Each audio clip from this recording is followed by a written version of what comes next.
Today we'll learn how to stoppie, which I can just barely do. As you know, locking up your front brake can send you over the handlebars, but feathering your brakes, or adjusting the force you apply, can put you into a sort of rolling endo called a stoppie. To get the idea of this, you should first learn to do a controlled endo. Endo is short for end over, but we don't want to go quite that far. Go at a low speed and lock your brakes up all the way. Keep your arms stiff and throw your weight forwards a little. Once your rear wheel comes up, release the brake and you'll go back down. If you don't, well, yeah, you'll be no stranger to this. If you feel like going over the bars is imminent, push them down under your feet so that you don't get caught up and land on your face. Once you build up some confidence, you can try going faster and feathering your brakes. As long as you still have some momentum, you can squeeze harder to go forwards or less to bring the bike back down.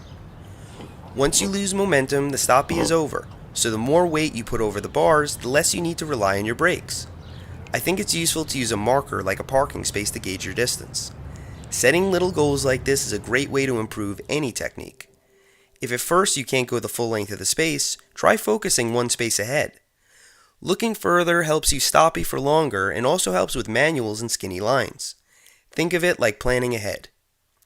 If you're learning to stoppie, remember that a good set of front brakes makes things a little easier, but you don't necessarily need hydraulic or disc brakes to stoppie.